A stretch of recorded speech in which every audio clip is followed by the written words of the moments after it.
Salut les poolers et bienvenue à l'épisode 22 de la saison 1 de 100% Pool, le podcast propulsé partout sur le hockey qui va vous aider à gagner votre pool cette année. Je suis votre animateur Oli OG Fizet et je suis toujours accompagné de mon co-animateur, le Vecna des vendeurs, le Dump Master de DNC, le Waiver Whisperer de l'Upside Dump, Guillaume, le comptable de Hawkins, Corbeau.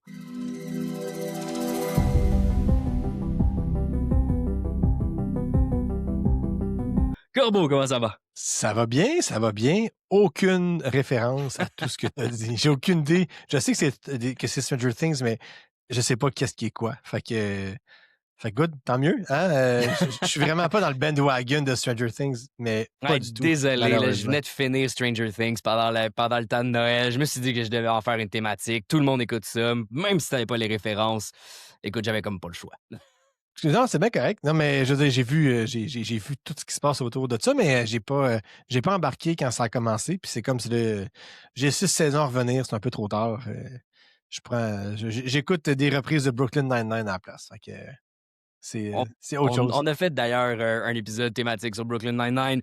Vous avez des thématiques, envoyez-nous ça. Je suis toujours à la recherche de thématiques pour des surnoms parce qu'à un moment donné, je vais commencer à en manquer. Aujourd'hui, à l'épisode, justement, on fait un retour aux sources. On vous offre un nouveau long épisode combinant les dump and chase ainsi que le marché des acheteurs et des vendeurs. Ça veut dire qu'on va vous conseiller encore 3 joueurs à aller dumper, 5 joueurs à aller chasser, 4 à acheter et 4 à vendre dans vos pools pour tenter de gagner vos pools cette année. Guillaume et moi, on a commencé un petit peu à manquer de temps avec nos vies, le travail, la famille, la gastro aussi. Guillaume, de ton côté? C'était très présent chez nous depuis la semaine passée. Fait qu'on voulait essayer justement de recommencer des épisodes un petit peu plus longs, avec des segments, des chansons. On va tenter des choses aussi, OK? C'est notre première année d'existence. Fait que on essaye, on revient, trial and error, parce que on veut trouver la bonne recette pour l'année prochaine. Mais vous, justement, les poolers, si jamais vous aimez ça, les épisodes plus longs, ou vous aimiez plus les épisodes un petit peu plus courts, ben allez nous écrire en commentaire, en slider dans nos DM sur nos plateformes de médias sociaux, Instagram, TikTok, YouTube, à 100 Pool Podcast. Si vous avez des suggestions, des sujets que l'on voulait qu'on aborde puis qu'on ne l'a pas fait parce que vous avez des pools différents, ben, écrivez-nous. Ça va nous faire plaisir de s'adapter pour que vous puissiez gagner vos pools cette année, comme je disais. Puis, justement, pour commencer cette semaine, on continue, encore une fois, avec les dumps de la semaine. Et pour commencer avec les dumps, fallait y aller avec un joueur on avait conseillé à aller chasser en début d'année. Mais là, avec raison. Il avait très bien commencé l'année. Moi, j'étais allé le chercher dans un de mes pools. Jack Roslovich avec les Oilers d'Edmonton. Which means you hate the Edmonton Oilers. Qui joue maintenant sur un 3e trio. A comme été dému depuis sa blessure. Et ne pas jouer avec Leon Draisaitl et Connor McDavid, ben ça fait en sorte que tu deviens putain relevant dans un pool de hockey. Non, puis c'est même pas Ryan Nugent-Hopkins. C'est vraiment, il joue avec Matthew Savoie et Isaac Howard, 2 recrues qui ont de la difficulté depuis le début de la saison. C'est pour être poli. C'est pas facile pour les 2 jeunes. On a peut-être tenté de mettre un vétéran en Rostovich pour les relancer, mais ça fonctionne pas. Pour te donner une idée, en fait, Rostovich, dans le premier quart de la saison, dans les 21 premiers matchs, il a amassé 15 points. Il avait tiré 47 fois. Donc, c'est plus que 2 tirs par match. 4 points d'avantage numérique. Il jouait peu en powerplay. Il jouait 1 minute 20 par match. On s'entend que Draisaitl, McDavid et Bouchard sont là quasiment l'entièreté du temps et jouait près de 18 minutes par match. C'est sûr que le retour de Zach Hyman mélangé avec la blessure de Rostovich fait extrêmement mal. Mais on aurait pu espérer que Rostovich se retrouve peut-être sur un 2e trio. Là, on lui préfère Kapanen, le Kasperi Kapanen. Le Kasperi qui prend de l'autre. Bon, qui va bien, mais qui a des points jusqu'à maintenant, mais que lui aussi a vraiment un déploiement très, très, très limité. C'est pourquoi on ne le recommande pas aussi. 13 minutes par match, c'est peu. Donc, en fait, moi, j'aurais voulu le conseiller. Écrit, mais 4 points en 3 games. Il frappe, il lance. Écoutez, le jury et Guillaume est encore out sur le sujet, sur le dossier. Ouais. Moi, je vais me garder une gêne parce que je vais me fier à l'expert. Mais quand même, garder un œil peut-être sur Kasperi. Mais c'est surtout, comme tu Gardez un œil disais, absolument sur Kapanen, ouais. ça c'est sûr, mais à dire qu'on le recommande puis qu'on dit qu'on va de l'avant avec lui puis qu'il va faire des points, je suis vraiment pas là. Tu sais, Roslovic, il est plus sur le premier avantage numérique non plus. Il l'a été pendant une certaine période de temps, mais depuis que Zach Hyman est revenu, ben ça va de soi que c'est Hyman, Nugent Hopkins, McDavid et Draisaitl. Ces gars-là grugent tellement de temps que ce qui reste à la fin, ce sont des miettes. Puis ils jouent avec des joueurs qui sont de vraiment moindre qualité sur le deuxième avantage numérique. Donc, ça fait mal. Je pense que ce qui fait le plus mal à Roslovic, c'est le fait qu'il a arrêté de tirer. Tu sais, quand tu joues avec David et Draisaitl, tu as toujours un tir par match. Tu vas toujours chercher. Ouais. Puis, et ultimement, la loi de la moyenne finit par te récompenser et te donner un but. Là, oui, il va tirer 3 fois par match, mais le match suivant, il va tirer aucune fois. Fait que ta moyenne sur 2 matchs est 1,5. C'est pas assez. C'est pas assez pour être, du moins pas pour un style de joueur comme Roslovic. C'est pas assez pour faire des points. Donc, tant et aussi longtemps qu'il ne revient pas sur au minimum un deuxième trio, il n'est absolument pas pertinent de l'avoir dans son pot de hockey. Puis ça sert même pas à rien. Il n'y a pas de valeur d'échange non plus, à moins que vous ayez une possibilité d'avoir quelqu'un qui veut Roslovic, là, mais je pense pas qu'il soit à ce point-là prisé dans des poules. Fait que Ah, c'est bien de le dumper. la seconde qui devient sur un deuxième ou un premier trio parce qu'il y a Absolument. une blessure, là, shippez-moi ça ailleurs. Autrement, c'est un dump pour Jack Roslovic. Et deuxième dump de la semaine, un vieux de la vieille, le joueur qui aurait pu être avec le Canadien de Montréal si on n'y avait pas préféré Carey Price, Ben, Andrzej Kopitar, le quand même 11e Slovène. au total. Oui, c'est vrai. Non, je sais, mais c'était le gros centre que l'on voulait à Montréal. La fierté de la Slovénie, Andrzej Kopitar, Hello, Los Angeles Kings. qui, écoute, c'est de loin sa pire saison en carrière. Il est sur un pace de 47 points. Il est blessé présentement, d'ailleurs. Fait que si vous D'autant voulez le plus. dumper, c'est peut-être un bon moment, effectivement. Mais nonobstant sa blessure, je pense, là, le rythme à laquelle il était en ce moment, le rythme auquel il était en ce moment, ça ne vaut plus la peine de le garder dans son pool. Mais en fait, l'année dernière, il a été quand même chanceux d'une certaine façon parce que son pourcentage de tir frôlait le 22 ce qui est définitivement trop élevé. Je comprends que c'est pas un joueur qui est reconnu comme étant un tireur d'élite. Là. C'est pas un joueur qui a aussi un gros volume de tir. Mais l'année passée, c'était 1,2 tirs par match avec près de 19 minutes de temps de jeu par match. Fait que, le ratio était quand même très, très bas. Cette année, on le fait un petit peu moins jouer. Évidemment, c'est Quentin Byfield qui va chercher ses minutes. Ouais. Mais il y a quand même bien juste 6 buts. Son pourcentage de tir est à 12,2. C'est pas très bas, c'est pas très haut, là, c'est très normal. Fait que, on peut s'attendre à ça. 12 buts dans sa saison s'il revient de sa blessure. C'est peu. Là, c'est vraiment peu. Je pense que son rythme de 50 points, c'est peut-être ça qu'il va donner. Encore faut-il qu'il revienne de blessure. Pour moi, c'est un dump Kopitar parce qu'il n'y a aucune chance qu'il revienne. Il prend sa retraite à la fin de la saison. Donc, s'il revient dans 5-10 matchs, il va vous rester une Est-ce que c'est trentaine de matchs de annoncé? Kopitar. C'est Oui, annoncé qu'il c'est prenait sa annoncé, c'est retraite? OK. officialisé, absolument. Mon Dieu. Ben, 30 matchs de Kopitar, un rythme de 40-50 points, il va vous donner 16 points. Je pense qu'à partir de maintenant, là, s'il fait 16 points sur, on va dire qu'il reste, je sais pas, 37 matchs, 35, 36, 37 matchs, c'est même pas c'est un rythme familique là, de points, c'est en bas de 40. Là, fait il vaut même pas la peine de le garder. Je pense pas qu'il y a personne qui va vous l'échanger non plus parce que tout le monde sait qu'il prend sa retraite. C'est comme baf. Il vaut pas Ouais, la peine. effectivement. Il y a tellement de centres disponibles sur des waiver wires, sur des ballottages, peu importe. Je suis sûr qu'en ce moment, il y a un joueur disponible qui n'est pas pris par un des autres poolers dans votre ligue qui peut être meilleur que Andrzej Kopitar. On va en parler dans les chases, dans les marchés des acheteurs, des vendeurs. Il y en a peut-être qui ne sont pas choisis. Écoutez-nous pour peut-être une suggestion pour remplacer Andrzej Kopitar. Et encore une fois, un autre vieux de la vieille pour terminer les dumps de la semaine. Un joueur que, écoute, je sais que toi, tu y avais pensé, peut-être qu'il allait avoir une place à Vancouver. Wing for the Vancouver Canucks. Ce cher Evander Kane qui, à un certain moment cette année, avait comme démontré qu'il était peut-être pas fini, puis finalement, ben, il est fini. Ben, on l'a essayé. On l'a essayé. La vérité, c'est qu'on l'a essayé avec Elias Peterson, on l'a essayé avec Connor Garland, on l'a essayé avec Jake DeBrusk. On l'a essayé à plusieurs reprises, Evander Kane. Son pourcentage de tir est encore très bas, mais c'est comme s'il il a perdu toute capacité à marquer des buts. Il joue encore en avantage numérique sur une deuxième vague avec Kiefer Sherwood et Linus Carlson. C'est ça. Ça ne doit pas marquer beaucoup de buts. Non, mais soyons honnêtes. Puis Ouais. en défensive, les deux défenseurs qui prennent cette portion-là en défense, ça va être Ronek et Bouyoum ou bien Tom Willander, qui d'ailleurs occupe le rôle en ce moment sur le premier avantage numérique. On l'a recommandé la semaine dernière, je pense, ou il y a 2 Ouais, semaines. ouais. Je vous le recommande encore. Il est sur le premier avantage numérique qui est passé devant et Ronek et Bouyoum. Je pense que les Canucks le voient très gros, ce jeune Tom Willander ou Willander. Il va falloir que je sache comment dire son nom éventuellement. Tom Villan. Ouais, on va demander peut-être à Pascal de Tout sur le hockey de nous aider. Mais puis même, tu sais, juste un petit mot, petite parenthèse là-dessus de Tom Villander. Non seulement il est sur le premier powerplay, Ziv Bouilloum, pour le match contre les Canadiens ce soir, a été laissé de côté. À quel point on vous disait de dumper Ziv Bouilloum il n'y a pas si longtemps. Écoute, on est des on est des Les savants. prophètes de malheur. On est des prophètes de malheur, effectivement, mais on l'avait vu venir. Donc, écoutez plus d'épisodes de 100 poules, de 100% poules, parce que vous allez savoir des scoops comme ça.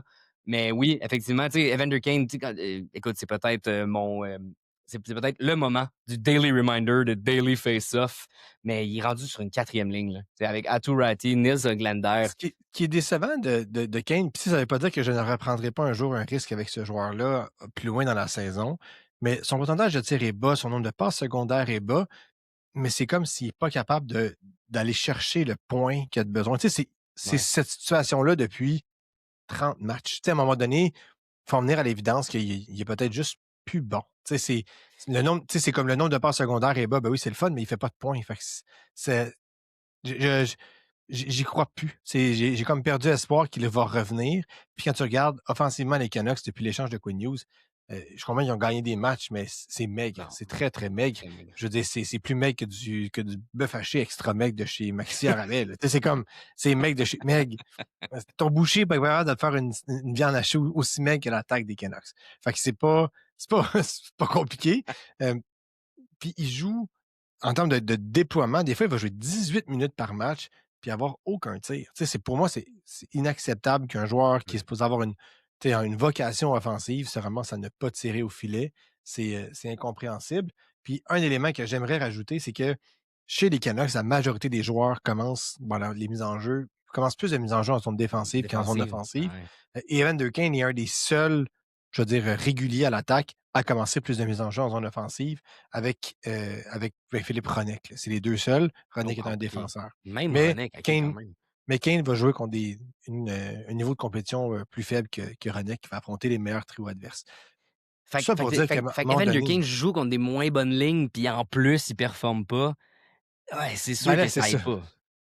À Mané, il faut que tu la mettes dedans. Il a 34 ans. J'ai l'impression qu'on a fait le tour d'Evander Kane. Autant aujourd'hui. Peut-être que j'en parlais dans 3 semaines, puis te dire, ah ben, il a recommencé à produire, puis ça Ouais. n'était qu'une tendance. Mais j'ai beaucoup de misère parce que si ça arrive, il y a un autre joueur chez les Canucks qui va devoir produire pour la mettre dedans. Tu sais. Et quand tu regardes les statistiques d'Elias Peterson, de Carlin Garland, de Jake DeBrusk, DeBrusk qui a peut-être un pourcentage de tir un peu bas, mais pour le reste, ils n'ont pas de tendance à la hausse. Fait que si Kane, il faut qu'il produise plus, il faut qu'il y ait un autre joueur à côté de lui qui produise. Puis ce joueur-là n'existe pas chez les Canucks. Fait que, Non, parce que surtout que Rossi est blessé, ta ligne de centre, c'est David Kempf, Max Sanson, Aatu Ratti. Outre Elias Peterson, ça l'explique. Puis, dernier petit mot pour Evander Kane, tu sais, il était pertinent dans des pools de catégorie il y a de ça encore 2, oui, 3 ans. L'année dernière, a ralenti un peu, 47 points, mais frappait encore à 3,22, ce qui était un excellent rythme pour lui, un de ses meilleurs depuis plusieurs années, en fait. Puis, il est revenu à un rythme de 1,70 mise en échec par match. Pour moi, là, tu l'as dit, c'est vraiment plus pertinent du tout pour non seulement un pool de points, mais un pool de catégories. Donc, voilà, un dump, Evander Kane, passé au prochain. c'est la faillite du point de vue des points pour Kane. Bon, je me suis permis. Tu m'as traité de comptable au début. J'ai décidé que je faisais une joke de finance. Puis ça a été Kane qui fait faillite parce que c'est pas la première fois. Écoute, ça te va très bien avec la petite chemise bleue Ah ouais, aujourd'hui. hein, Chacun. j'ai exagéré. Non, mais écoute, chacun notre petit look. Moi, tu le sais, j'aime être un peu plus extravagant avec mes lunettes roses des fois. Aujourd'hui, d'ailleurs, pour les Chase maintenant de la semaine, on passe au Chase et ça fit avec ce que je porte, qui est un chandail orange flash, des Broad Street Bullies, des Flyers de Philadelphie. But they're the sworn enemy of the Broad Street Bulls. Mike Richards, d'ailleurs, que J'ai acheté quand j'étais jeune, après qu'on sache ce qui est arrivé à Mike Richards. Vous me pardonnerez l'achat de ce joueur. Mais je le porte, en fait, et aussi avec mon petit béret Peaky Blinders pour commémorer et mettre de l'avant notre chase de la semaine. Chase de la semaine, tout le monde capote, je brise le système. Chase de la semaine, c'est lui que je veux, c'est lui que j'aime. Christian Dvorak qui est devenu et est le joueur qu'on aurait espéré à Montréal. Je le regarde aller, puis pour vrai, je m'en veux. C'est ça qui était avant qu'on aille le chercher dans les échanges Kotkaniemi avec les choix de première ronde et tout. Et là, il part aux Flyers, puis avant d'aller chercher Philippe Danault, c'est lui, dans le fond, qu'il aurait fallu qu'il soit là et qu'il performe à la hauteur qu'il performe en ce moment. Je suis pas sûr qu'on aurait voulu donner 5 ans à Christian Dvorak à 5 Le millions par contrat année fait mal. non plus. Le contrat Par fait contre, mal, mais le la manière contrat, qu'il joue. il joue très bien. Ce qui est impressionnant avec Dvorak, c'est quand tu dis, ça doit avoir un coup de chance. Il doit avoir quelque chose qui est de la chance. Son pourcentage de tir est en deçà de sa moyenne de carrière, donc à 10,7. C'est sa meilleure saison de carrière. Il n'a jamais tiré autant. Il tire 2 fois par match. Pour Dvorak, sa moyenne en carrière, c'est 1,5. Fait que c'est vraiment très, très, très bon. Là, tu te dis, il a dû commencer la saison très fort, tu sais. Mais il a fait 13 points en 19 matchs. Là, il est à 12 points en 19 matchs dans la deuxième quart de la saison. Puis il a commencé le troisième quart de la saison. Il est déjà 3 en 4. Tu te dis, c'est parce qu'il doit jouer un avantage numérique. Non, il n'a absolument pas joué un avantage numérique dans la première moitié. Il vient de commencer à jouer un avantage numérique dans les derniers matchs dans lesquels il récoltait un point. Là. Ça veut dire que le potentiel est encore là. Ça veut dire que les Flyers vont lui donner davantage de temps de glace, davantage d'opportunités, d'autant plus qu'il vient de signer un contrat de 5 ans. C'est un gars qui a 30 ans, donc il est loin d'être fini, sportivement parlant. Il est très, très pertinent. Et quand on regarde ses passes secondaires, il est à 26% seulement. Il pourrait aller chercher quelques passes secondaires de plus. C'est ce qui explique la plus grosse différence de Dvorak qu'il a entre cette année chez les Flyers, son temps chez les Feux Coyotes de l'Arizona et le temps qu'il a avec les Canadiens, c'est qu'il commence des mises en jeu en zone offensive. Il est à 53% actuellement chez les Flyers. Quand on regarde les 4 dernières saisons qu'il a passées avec les Canadiens, on était en bas du 40%. On était à du 38 et du 39. Difficile de marquer quand tu commences très, très, très souvent dans ta zone. Et quand on regarde qu'est-ce qu'il faisait avec les Coyotes, il était en haut de 50%. Pour le faire produire de Dvorak, il faut qu'il commence en zone offensive. Est-ce que c'est un attaquant de premier plan ou un centre de premier trio? La réponse est non. C'est pourquoi on lui donnait un rôle défensif, je suppose, avec les Canadiens. Par contre, chez les Flyers, il a ce rôle-là de premier centre parce qu'il joue avec les deux meilleurs attaquants de l'équipe, Travis Konecny et Trevor Zegras. Écoute, je suis obligé de dire que Christian Dvorak est porté à produire davantage. Je ne le vois pas comment il peut faire moins de points qu'actuellement. Et si on commence à lui donner de l'avantage numérique, il peut vraiment s'inscrire à la feuille de pointage encore plus souvent. Puis il pourrait frauder le 60 points cette année. C'est vraiment pas impossible qu'il fraude le 60 points s'il joue un avantage. Non, mais s'il commence à jouer un avantage numérique, c'est pas impossible qu'il fasse un 32 points dans une quarantaine de matchs. Je ne vois pas ça comme étant quelque chose d'impossible. En ce moment, son rythme est à 53. En haut de 55, 57 points, c'est vraiment, vraiment quelque chose qui est possible. Donc, si j'enlève la portion partisan du Canadien, Christian Dvorak joue très bien en ce moment. Son contrat n'est pas exorbitant quand on regarde ce qu'il produit cette année, ce qu'il a déjà fait en Arizona auparavant. Puis il avait quand même bien fini avec le CH l'an dernier aussi. Donc, c'est un bon joueur de centre qui est capable de combler les lacunes défensives d'un gars comme Trevor Zegras. Je vois pas pourquoi on le retirait de ce trio-là. Puis Konecny aussi a commencé à produire depuis qu'il joue avec ce trio-là. Fait que c'est un long monologue sur Christian Dvorak. Mais je suis un peu en amour avec la rédemption de Dvorak. Malheureusement. Tu vas me dire, moi aussi, malheureusement. mais le pire, c'est que la ligne est mince en plus de la manière qu'on vous recommande des joueurs. Des fois, on vient de dire que Anže Kopitar finit, merci, bonsoir, tu l'utilises plus quand il est sur un pace de 47 points. Christian Dvorak à 53. C'est pas bien loin, dans le fond. C'est des détails, c'est des petites choses, mais il faut regarder les trends, il faut regarder les tendances. Mais force est la nette que Dvorak, un peu plus sur une meilleure tendance avec des joueurs à qui l'entourent qui vont bien. Ben c'est ça, c'est avec qui il joue, c'est quoi le déploiement qu'il a, puis c'est quoi ses chances de faire mieux, puis c'est quoi ses probabilités de faire pire. Dans le cas de Vorak, ses chances de faire pire sont minces, ses chances de faire mieux sont grandes. Je préfère avoir du Vorak que Kopitar cette année. Kopitar, les chances qu'il soit délaissé davantage sont encore plus grandes parce que rien ne dit que les Kings n'iront pas essayer d'aller chercher un deuxième centre parce qu'ils ont échangé quand même d'anneaux. Byfield, il n'y a aucune chance que Byfield ait moins de temps de glace. Donc, au mieux, Kopitar va faire pareil. Il ne commencera pas à tirer en fou. Il n'y aura pas un changement drastique dans son jeu. Donc, c'est un peu pour ça que je tends vers, je préfère Dvorak que Kopitar pour un Dom versus un Chase. Puis c'est sûr, c'est une question de tendance. La tendance est à la baisse. Je veux dire, Jack Roslovich a le même rythme là, que Dvorak, mais n'est pas du tout dans la même conjoncture que Dvorak. Ses chances de faire 55 points à Roslovich fondent aussi rapidement que les chances des Blue Jackets de Columbus de faire les séries ou de revoir Linus Ulmark dans la Ligue nationale. Ouin, ouin.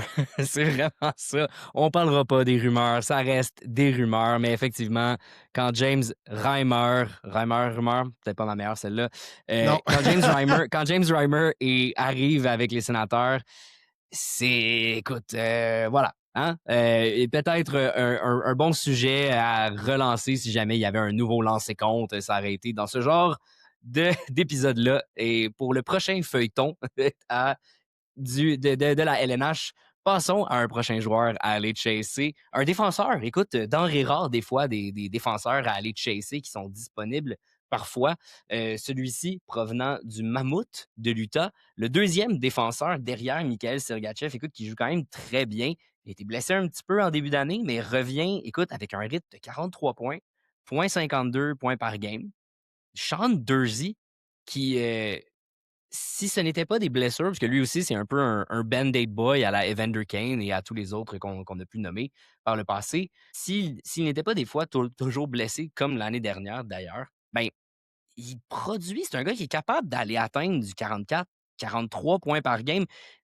Son plus mauvais pace sur 82 matchs, c'était l'année dernière avec 30, mais sinon, ça a toujours été 44, 43, 35 et cette année 43. Écoute, il est pertinent, pour vrai, et il est disponible, peut-être pas sur Fantrax parce que Fantrax, c'est souvent une plateforme pour des keepers. Donc, en keeper, effectivement, peut-être qu'il est déjà choisi, mais sur un pool, sur une plateforme comme Yahoo, à 23% disponible, un joueur qui bloque en plus pour la catégorie, il tire 1,80 fois par match. Et on a recommencé à y donner du temps en power play, puisque ça reste que Mikhail Sergachev, le camarade,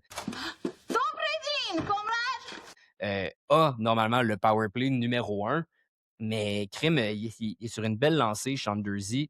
Personnellement, ce que j'aime de Durzi depuis le début de la saison, c'est qu'il joue de plus en plus. Tu sais, c'est un gars d'une quarantaine de points qui a passé de la vingtaine de minutes par match à 22, 23 minutes dans les derniers matchs. Puis ça, c'est quelque chose qui est vraiment, vraiment intéressant. D'autant plus qu'il a toujours fait 40 points, à l'exception de la saison passée. Tu sais, c'est le genre de gars qui a son étoile un peu pâlie là, dans les dernières années, dernières semaines.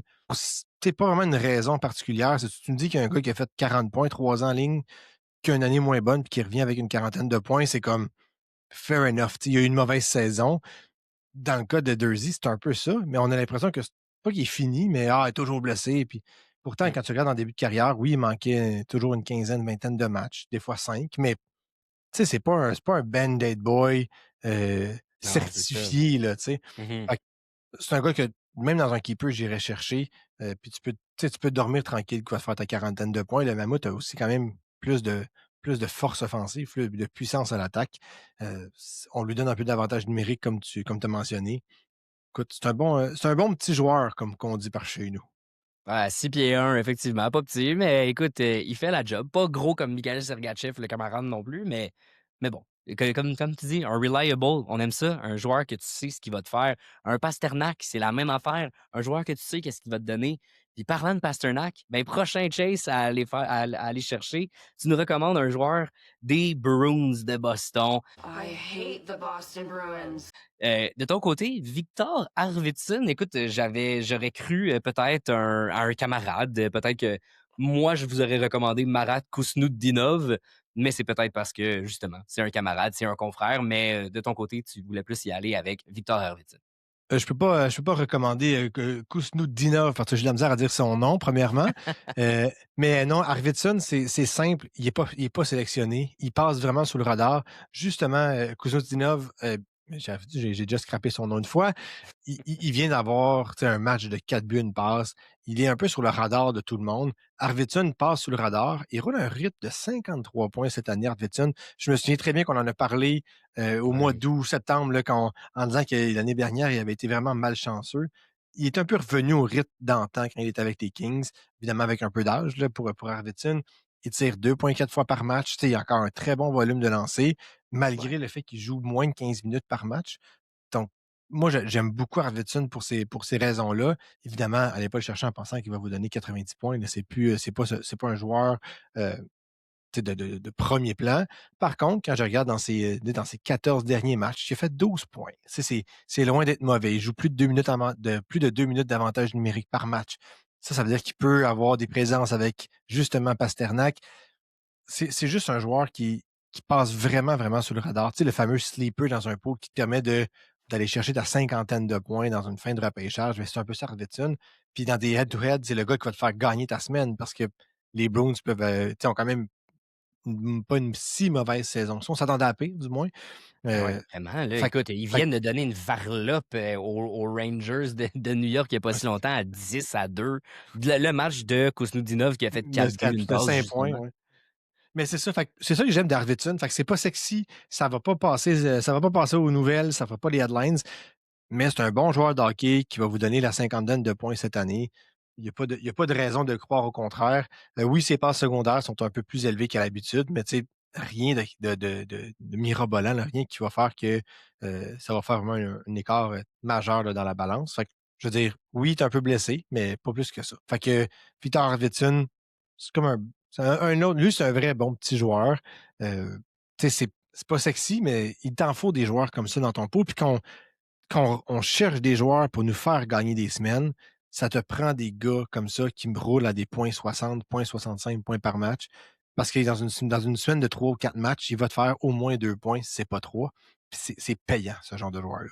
Non, en effet. Puis, tu sais, pour peut-être parler de Marat rapidement, la varlope de 10-2, justement, des Bruins contre les Rangers. Ce match-là, Connor Geeky, Morgan Geeky? Morgan Geeky. Connor Geeky. Les deux, à chaque fois, je me mélange. Non, c'est Morgan Geeky. Morgan Geeky, Geeky c'est jeune. Morgan Geeky qui est parti en plein milieu du match pour des raisons personnelles, peut-être pas au même niveau que Hallmark, mais écoute, assez familial pour qu'ils doivent partir de la game en plein milieu. By the way, Morgan Geeky, joueur qui a pris une débarque depuis, et on vous l'avait dit, écoute, Encore des je pense que prophètes de lui, on va malheur. le dire souvent, prophète de malheur, mais non, mais on vous l'a dit, redit et redit, c'était sûr que ça allait arriver. Mais entre-temps, ça fait que c'est Marat Kusnudinov qui est sur un premier trio, justement, avec Pasternak. Je pense que c'est pour ça qu'il est extrêmement regardé par tout le monde. Puis il coûte juste environ 900 000 quelques, là, je n'ai pas le chiffre exact devant moi, mais un beaucoup plus petit salaire, si vous êtes dans un pool salarial, je vais peut-être plus regarder Kusnudinov qu'un Victor Arvidsson, même si tu m'as surpris effectivement que je m'attendais pas à ce qu'Arvidsson soit sur un pace en ce moment de 53 points. Mais il a quand même manqué, encore une fois, quelques games cette année. C'est un petit band-aid boy, pas certified, mais quasiment. Il a manqué son nombre de matchs qu'il devait manquer cette année, en espérant que, par contre, il continue. Il y a une passe presque tout le temps à Bromont. Il n'est pas à passe de saison, mais il n'est pas loin. Et maintenant, passons à un joueur que je suis content que tu aies recommandé cette semaine. Un joueur de l'Avalanche du Colorado. The Colorado Avalanche. Ross Colton. Ross de Friends. Colton. Content parce que, pour vrai, je t'en avais parlé à quelques reprises de ce cher Ross, surtout lorsqu'il était rendu sur un deuxième trio avec l'Avalanche du Colorado, et c'est son déploiement en ce moment. Il joue avec Brock Nelson. Valérie Nichushkin, qui lui, écoute, joue peut-être pas assez bien pour être sur ce deuxième trio-là comparé aux deux autres, mais Ross Colton, lorsqu'il l'est mis dans de bonnes dispositions comme ça, et je lui souhaitais qu'il en ait plus. De mémoire, c'est peut-être dans cet épisode-là, justement, de Noël, de nos souhaits au petit papa Noël des poules. Allez écouter, spécial de Noël, d'ailleurs, qu'on en avait parlé. Mais justement, Colton, c'est un joueur qui tire beaucoup, frappe beaucoup aussi. Puis je trouvais que c'est ce qui lui manquait pour peut-être amener un peu plus de respect à son nom. je suis content qu'on lui donne un petit peu plus de responsabilité parce que, du moins, dans un pool de catégorie, il est quand même hyper intéressant, surtout lorsqu'il part sur un petit streak de points. S'il pourrait être encore plus pertinent au niveau des points, puis de devenir pertinent dans des pools seulement, de points seulement, ben là, tant mieux pour lui. En fait, pour moi, Ross Colton, ce que j'adore de lui cette année, au-delà de son aspect évidemment multicatégorie, euh, il tire à la tonne. Ouais, c'est C'est fou. rare que tu vois, puis il joue dans une surpuissance. Là. Je veux dire, l'Avalanche du Colorado, cette année, si elle ne gagne pas la Coupe Stanley, ça va quasiment être un scandale. On a beau parler des Wings, les Stars, à quel point ils sont forts. L'Avalanche est à un prime ordinaire. Depuis le retour de Landeskog, ça a vraiment changé comme la donne, la profondeur de l'Avalanche. Nishushkin qui a arrêté de passer du temps sur le Sur les pistes de programme de la... ski, à Bromont, justement, ben oui, C'est ça. voilà, Il, il est dans la il se poudreuse, lui il se aussi. faisait, il se faisait beaucoup de pistes. Il se trompait pas de ligne, mettons, mais il est de retour. Je comprends qu'il n'est pas de retour à la même production qu'avant, mais puis le premier trio qui est juste extraordinaire avec Lekonen qui s'est toujours pas blessé. Ça aussi, c'est des bonnes Ça aussi. nouvelles. Fait que, tu sais, l'Avalanche est vraiment très, très, très forte et a réussi à trouver un deuxième centre en Brock Nelson qui fait un travail plus qu'honnête, chose qu'il n'avait pas réussi à trouver depuis le départ de Nazem Kadri. Et Ross Colton entre un peu dans cette notion-là de joueur de profondeur qui pourrait jouer sur un deuxième trio dans certaines équipes, mais qui, à cause de de la profondeur de l'Avalanche, se retrouve de jouer sur une troisième unité. Mais tu sais, Colton, en ce moment, il tire 2,2 fois par match. Donc, il a tiré presque 100 fois, là, 95 tirs au filet, et il n'a que 5 buts. Il pourrait avoir 10 buts, que ça serait tout à fait normal. Puis si Colton avait 10 buts, 15 passes, il y aurait 25 points en 43-44 matchs. Ce qui Ouais. est un rythme d'en haut de 40 points, plus 45, quasiment de 50 points. C'est c'est là le potentiel de Colton. Puis ça revient un petit peu à ce qu'on disait la dernière fois il reste 35 matchs à la saison. Est-ce que Colton pourrait faire 20 points en ces 35 matchs-là, 21 points? Je pense Mais que je pense que oui. la réponse est tout à fait. Puis Ouais. à ce rythme-là, c'est un rythme de 50 points. Et c'est là que ça devient intéressant d'avoir Ross Colton. Il n'est pas pris souvent non plus. Là. Je regardais sur Yahoo, c'est du 6 Fantrax, c'est Ouais. 26. Tu sais, c'est peu. Puis du moment qu'il y a un blessé chez l'Avalanche, chose qu'il n'y a pas eu depuis le début de la saison, là, sur le top 6, Landeskog, bon, il a peut-être manqué quelques séquences, mais c'est tout. C'est lui qui va jouer. C'est lui qui va être appelé à jouer sur ce deuxième trio-là ou ce premier trio-là ou qu'importe lequel qu'on. C'est lui qui va monter. C'est comme le meilleur joueur du troisième trio de l'Avalanche et c'est Exact. lui qui va en profiter. Euh, il n'a toujours pas de points en avantage numérique non plus cette année, malgré le fait qu'il joue bon, une minute par match. C'est minime, mais quand même, On lui il avait n'a pas ce enlevé. point-là. On lui avait enlevé parce on a commencé à lui redonner. Il va jouer du 20 du temps sur le power play. C'est quand même pas ce que tu sais, on va quand même privilégier le power play numéro 1 au Non, je suis Colorado. d'accord, Tu l'as mais dit, c'est une grande force, mais si on peut lui en donner plus, c'est sûr qu'il va faire un petit peu il plus de points. ne peut pas aller chercher un petit 4-5 points d'avantage numérique, un peu de la chance, une fin d'avantage numérique où McKinnon Ouais, était sur la glace puis ils sont fatigués. Tu sais, c'est comme s'il n'a pas été capable d'avoir cette chance-là de son côté. exact. Puis s'il y avait bien un joueur et une équipe sur laquelle je miserais, c'est Ross Colton et l'Avalanche du Colorado. C'est un rouleau compresseur, un bulldozer, une charrue, Ah name ouais, it. ouais. Ils sont extraordinaires à bon jouer au hockey. Je ne sais pas combien d'équipes ils ont rincé, ils ont rossé à domicile cette année, mais Ouais. le Canadien en fait partie. Les Sénateurs d'Ottawa sont passés au cash. Si ma mémoire est bonne, les Sharks de San Jose en ont mangé toute une aussi. Ce ne sont pas des équipes qui sont nécessairement aussi mauvaises qu'on pourrait le prétendre. Donc, voilà, Ross Colton dans une bonne équipe pourrait être un peu plus chanceux pour aller chercher des points. Mais moi, je crois qu'il pourrait aller chercher une vingtaine de points dans les 35 prochains matchs. Puis ce qui rendrait Ben, son cas très intéressant. la grosse chose pour Ross, là, tu sais, c'est il est passé du 4 décembre au 27 décembre, 11 matchs sans points. C'est ça qui a fait mal sur sa production de l'année. C'est ça, un C'est gars de cette énorme troisième trio, torpeur. là. Exact, ben c'est ça. Puis il était revenu sur ce troisième trio-là. On le remet sur un deuxième trio, puis il joue bien. By the way, petit point, parce qu'on vient de parler des Bruins, et ça me fait penser à une prédiction que mon cher ami Corey Biondi, qui est un des plus grands fans des Bruins que je connais, dont je parle à quelques reprises au podcast, qui va évidemment me parler de notre intervention sur Victor Arvidsson et Marat Kusnudinov, parce qu'il y aurait peut-être eu un autre joueur dont il aurait fallu qu'on parle et qui aimerait donc se faire inviter un jour sur le podcast. Je parlais de l'Avalanche qui joue excessivement bien cette saison, qui sont obligés de gagner la Coupe Stanley. Lui, étant fan des Bruins, a dit petite prédiction, Avalanche éliminé au premier tour, comme l'année où les Bruins avaient été la meilleure équipe de la Ligue nationale de hockey. Cette fameuse année où ils avaient brisé tous les records.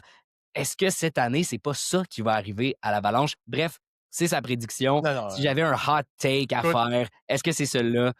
Écoute, quand tu j'aime la regardes quand tu comparaison. regardes la dernière wildcard dans l'Ouest, là, c'est les Prédateurs de Nashville, les Blues de Saint-Louis. C'est À faible. l'Ouest a baissé. À l'Ouest est vraiment plus, Dans les plus ce gros qu'elle clubs, était. là, je veux dire, la division centrale avec Colorado, Dallas, Minnesota, c'est vraiment, vraiment fort. Est-ce qu'ils vont passer le deuxième tour? Ça, je suis pas prêt à dire que oui. Mais le premier tour, quand tu regardes les wild cards, là, les as cachés, c'est quoi, les cartes cachées? Je sais plus trop c'est quoi Je me en souviens français. plus. Là. C'est Meilleur faible. deuxième? Je sais pas, c'est quoi. C'est faible. C'est très faible. Ouais. C'est très faible. Fait que non, je pense pas que c'est une bonne prédiction. J'y crois pas du tout. Mais regarde, Ah oui? moi, je pense que les Blues ne feront pas les séries non plus. Fait que ça aussi, c'est une bonne prédiction. Fait que, bref. Autrement, dernier joueur à aller chasser cette semaine, un gardien de but. On disait que c'était rare, les défenseurs. Parce que j'ai pas eu le choix de mettre un gardien de but. Parce que tu m'as dit que Hey. c'était un gardien de but ou Alex Texier. Fait que ça va être un gardien de but. Écoute, attends, on va en reparler d'Alex Tessier. Donne-moi 2 petites secondes. Je vais l'utiliser pour faire notre fin de segment des joueurs à aller chasser. Mais effectivement, on a regardé des gardiens à aller chercher. Est-ce que c'était, je sais pas, est-ce que c'était Brandon Bussi, justement, en Caroline, Kochetkov qui est fini pour la saison, Anderson qui joue mal? Ben oui, Bussi peut être peut-être intéressant. Jonathan Quick, du côté des Rangers, Igor Shesterkin qui vient de se blesser. Tu m'as dit que, écoute, 42% de départ de qualité pour Jonathan Quick. Joue pas très bien, même si je pense que c'est intéressant, surtout si c'est sur une bonne équipe. Mais d'ailleurs, C'est gardien de but sur une bonne intéressant. équipe, ben non, mais ça l'est pas intéressant, surtout pour un départ, pour un peu de départ de qualité. Mais des fois, un gardien de but qui est sur une excellente équipe, et cette fois-ci dans l'Ouest, une excellente équipe, Akira Schmid, du côté des Golden Knights de Vegas. We're going to Vegas. Écoute, force est d'admettre que tu me dirais, il n'y a pas nécessairement des départs de qualité. Comme on a dit sur Jakub Dobeš à son dernier match que j'ai entendu à la radio, tu as beau accorder 5 buts, si tu gagnes pareil, la statistique importante au bout du compte, des fois, pour des gardiens de but, c'est les victoires. Si tu trouves une façon de gagner, puis que tu accordes 3 buts, que tu n'as peut-être pas tous les départs de qualité qu'il faut, surtout quand tu es sur une bonne équipe, comme les Golden Knights de Vegas, ben, Akira Schmid est peut-être intéressant dans ce cas-là, surtout avec Carter Hart qui a été blessé. Peut-être que c'est le karma, que certains diraient, qui l'a rattrapé, mais ça fait en sorte qu'il devient un gardien intéressant dans un pool de hockey. Mais il y a 2 choses que j'aime de Schmidt. La première, c'est que, bon, oui, c'est le premier gardien de but des Golden Knights de Vegas. Puis, Aiden Hill s'est blessé, on a fait appel à Schmidt. On a embauché Carter Hart, il s'est encore blessé, on refait appel à Schmidt. Tu sais, comme, à un moment donné, ils vont peut-être essayer de lui donner sa vraie chance. L'autre élément, c'est que, tu sais, les départs de qualité sont calculés selon le nombre de tirs qui est reçu. C'est selon le nombre, en fait, c'est le pourcentage d'arrêts qui est plus élevé ou moins élevé que la moyenne de la Ligue nationale. Exact. On pourrait aller voir les buts, là, les goals expected, est-ce que tu es un bon gardien ou pas, mais dans un pool de hockey, ça n'a pas vraiment de valeur. Tu vas avoir le meilleur gardien, si tu perds des matchs, ça ne sert à rien. Tu sais, David Rittich a un excellent goal expected, là, donc vraiment, il arrête plus de buts qu'il s'en fait accorder. Ouais. Il en sauve plus qu'il laisse passer des ballons de plage. Il joue pour les Islanders comme deuxième gardien, ça ne vaut pas grand-chose. Tu sais. Par contre, quand je regarde Schmid, l'élément qui fait qu'il y a moins de départs de qualité, c'est probablement le nombre de tirs qu'il reçoit dans un match. Vegas est tellement hermétique qu'il n'accorde jamais ça, 30 tirs dans un match. Comment veux-tu accorder 3 buts dans un match, perdre 3-2, tu as reçu 26 lancés, tu es en bas de la moyenne, c'est certain. Donc, c'est pas un départ de qualité. C'est ça, c'est peut-être ça l'enjeu avec Schmidt. C'est pourquoi que je le recommande aujourd'hui, c'est de dire, ben oui, dans une bonne équipe, lui, il n'est pas si mauvais que ça. Quand je regarde certains matchs où ils n'ont pas été notés comme des départs de qualité, je veux dire, il a reçu 18 lancés dans le match. Il a accordé 3 buts. Tu vas me dire, c'est faible. Je comprends bien, mais il a reçu 18 lancés. Hey, le nombre de fois qu'il a Vegas a arrêté perdu. 19 fois, qu'il a fait 19 arrêts, ou moins, 20 ou moins, en fait, là, c'est beaucoup cette saison-là. Puis il s'est pas toujours fait poivrer. Là. Il s'est pas nécessairement fait marquer 44 buts dans un match. Tu perds 2-1, il a reçu 18 lancés, il est en bas de 900, tu es en bas de 898, c'est pas un départ de qualité, puis t'es comme, mais là, le gars, il a quand même bien juste accordé 2 buts en 60 minutes. Fait que, il y a comme un regard un peu plus approfondi qu'on doit aller voir sur ce type d'équipe-là versus des joueurs comme, je veux dire, Askarov, qui peut se faire poivrer 37 lancés, accorder 3 buts, puis être en haut de la moyenne. Ça veut pas dire qu'il a été bon. Ça veut juste dire que oui, il est très bon, Askarov, là, soyons honnêtes, mais la défensive des Sharks est vraiment plus poreuse que celle de Vegas. En effet. Fait que, bref, tout ça pour dire que Akira Schmid est tout seul sur son île comme premier gardien de but des Golden Knights actuellement. C'est un gars qui coûte pas cher, qui est sélectionné souvent et pas souvent, dépendamment, qui coûte pas grand-chose à acquérir. Fait que c'est comme c'est le dernier chase du jour. C'est pas la première fois qu'on en parle, mais à un moment donné, il n'est pas vieux non plus, là, Akira Schmid. Il a 25 ans et demi, là, fait qu'il va avoir 26 ans. Pour un gardien de but, c'est pas très âgé. Surtout quand ton deuxième gardien, c'est Carl Lindbaum. Peut-être qu'effectivement, Akira Schmid est dû pour beaucoup de matchs pour une bonne équipe, fait que ça va l'aider. Dernier point, peut-être pour les Non. Chase.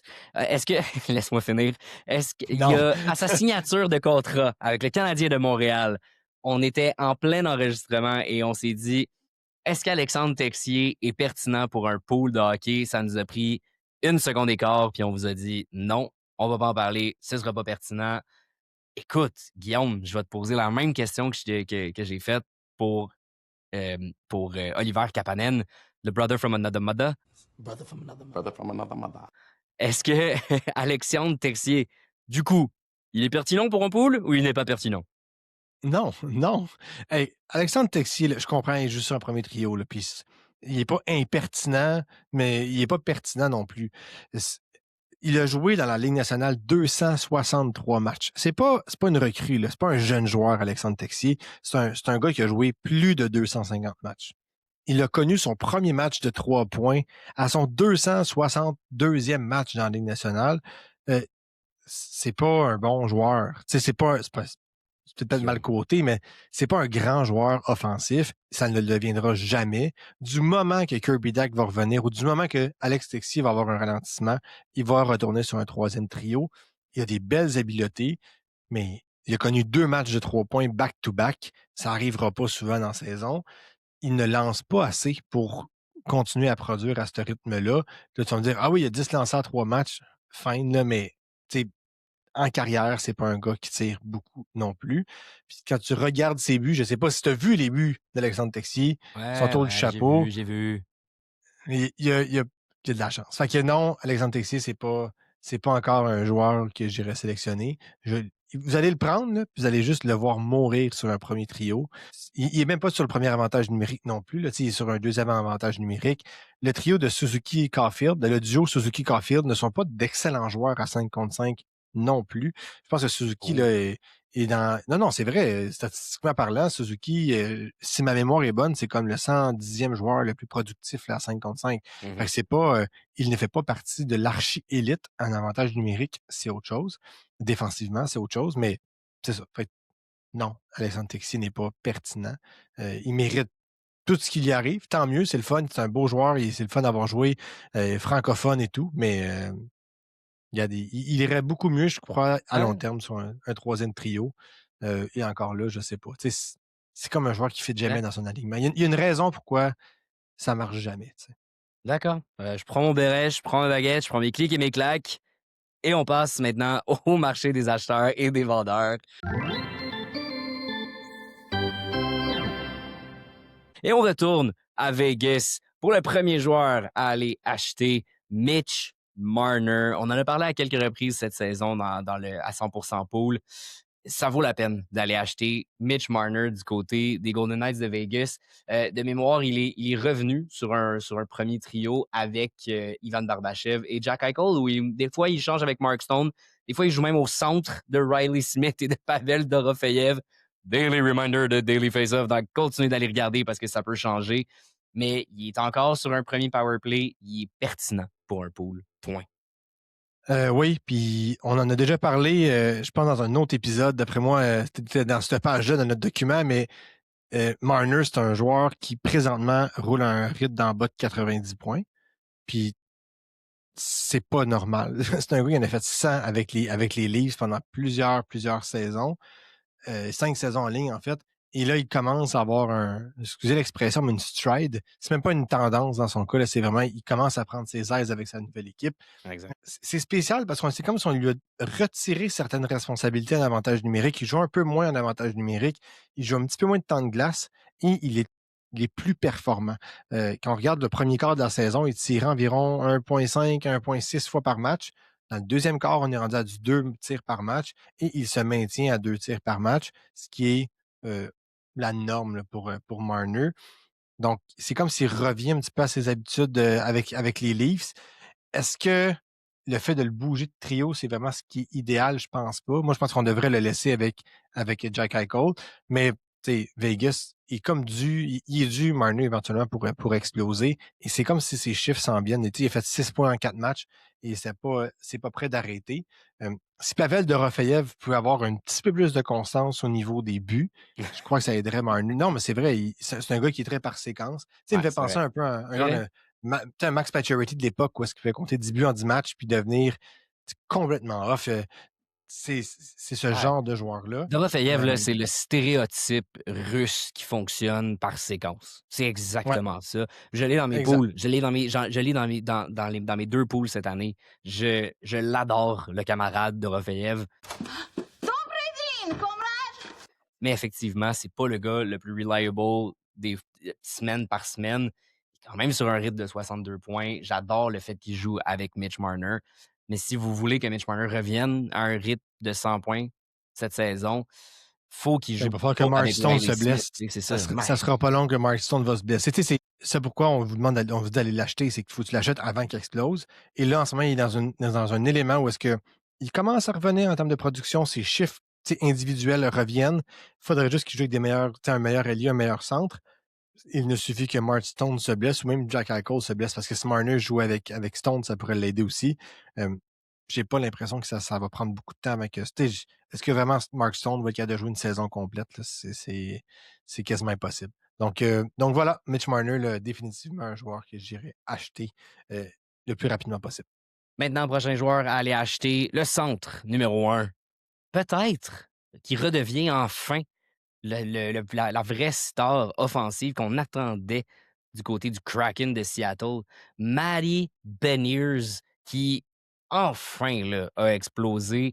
Puis, écoute, moi, je m'en veux, je m'en tape une petite tape sur les doigts de ma part. S'il est disponible dans vos pools, sur un waiver wire, allez le chercher. Il est de notre côté. Je viens d'aller le rechercher parce que je l'avais dumpé parce que il était inconstant à un certain moment. Mais pour l'instant, 5 points à ses 5 derniers matchs.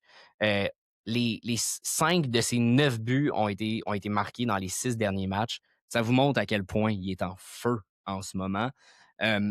Ça te fait pas un peu peur, justement, de nous recommander d'aller l'acheter maintenant quand c'est peut-être la meilleure valeur, la plus haute valeur à laquelle il a été de la saison?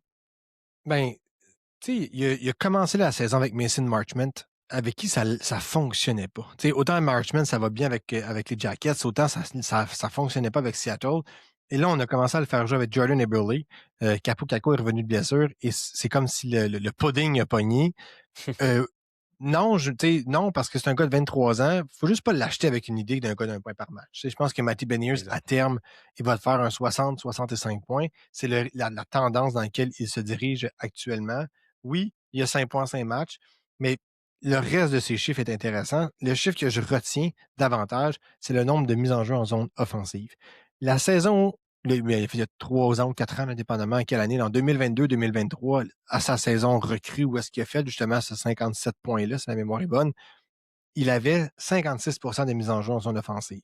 Depuis, ce pourcentage-là était plus aux alentours de 50. Et là, on est revenu cette année avec un 55 de mise en jeu en zone offensive et il fait plus de points. Là, tu vas dire, c'est juste 5 Oui, mais c'est comme Christian Dvorak. C'est comme Christian Dvorak, tu nous as dit. Si tu start en zone offensive, ça t'aide nécessairement. Mais au-delà de ça, c'est aussi ce que ça veut dire, c'est qu'il y a un rôle qui est différent. Quand tu commences, c'est pas vrai que Seattle est meilleur que les années passées. C'est pas vrai qu'ils sont dans une meilleure équipe. Ils ont juste décidé de donner un rôle offensif à Beniers plutôt que de le donner à who knows who. Est-ce que c'est parce qu'on voulait protéger Shane Wright un peu plus puis qu'on le donnait plus de mise en jeu en offensive potentiellement?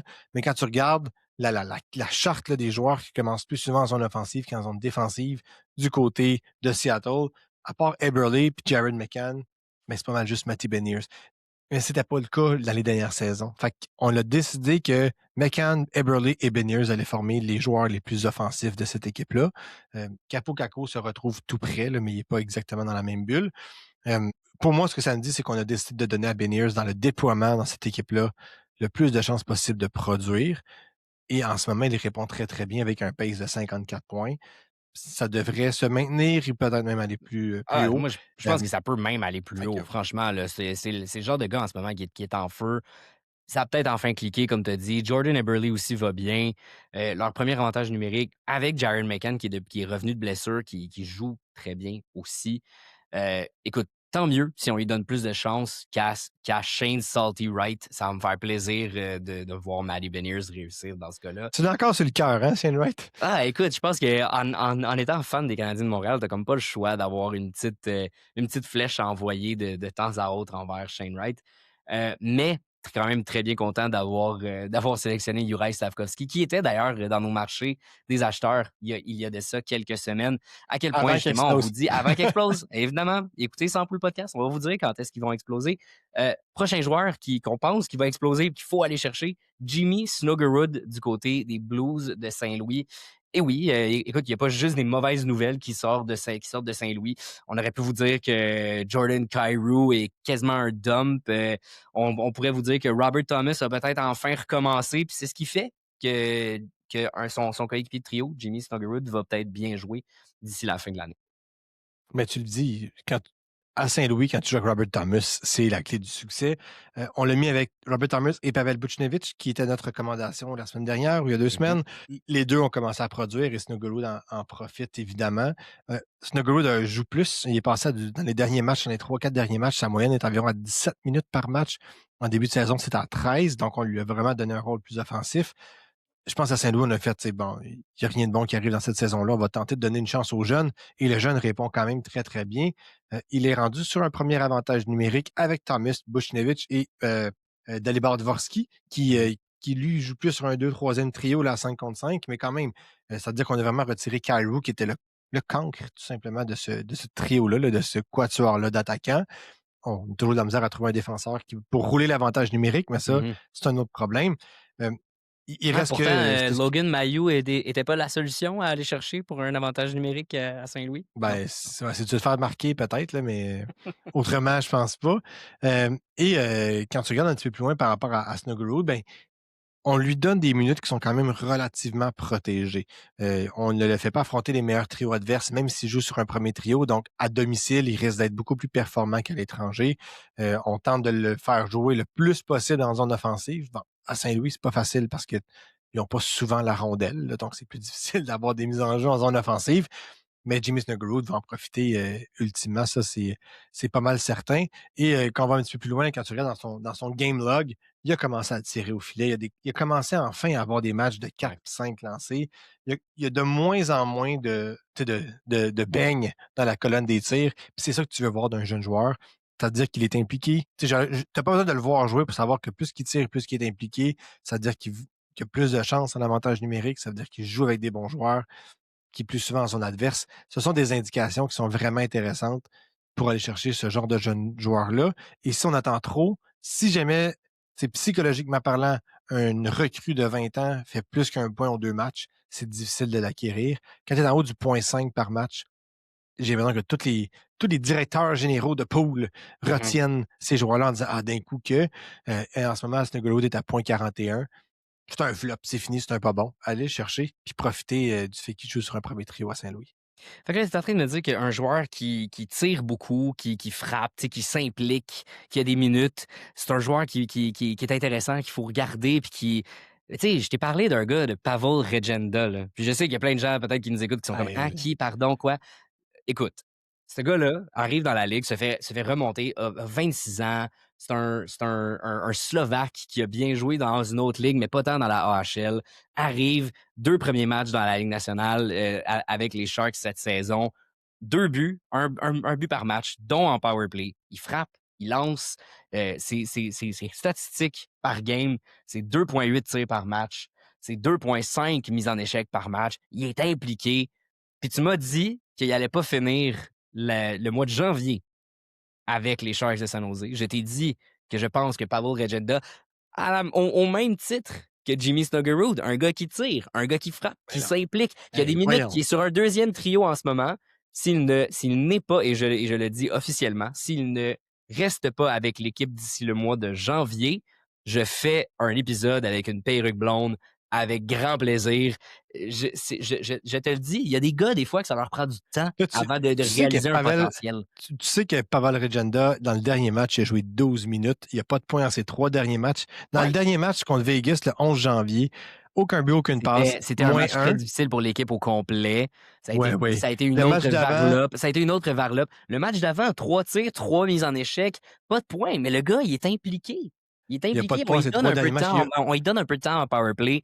Il y a une petite place pour lui avant que des blessés reviennent. Il commence 33% de ses mises en jeu en zone offensive. Je te dis, il est dans les mineurs dans les 2 prochaines semaines. Fine. Dès qu'un gars comme Will Smith va revenir, c'est fini pour Pavel Regenda. On a pris un petit pari, c'est dit sur le podcast maintenant. On peut passer à un autre joueur. On reste avec les Blues de Saint-Louis. Un autre joueur à aller acheter s'il n'est pas déjà disponible, Yoel Hofer du côté des Blues.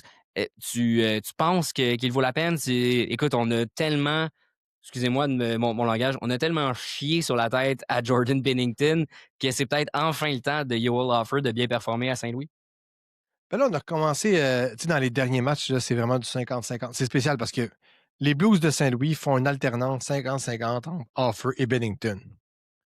Mais Binnington, c'est le gardien de but du Canada. Les deux sont Canadiens. C'est d'un ridicule que Binnington soit aux Olympiques. Ça rajoute une tranche de ridicule. Binnington, son pourcentage de départ de qualité est à 29%, tandis que Offer est à 41%. Tu vas me dire, c'est pas fort, 41%. Non, mais c'est quand même bien 12% de plus que l'autre. Puis, ils ont tous les deux joué 24 et 27 matchs. Binnington 27, Offer 24. C'est indécent à quel point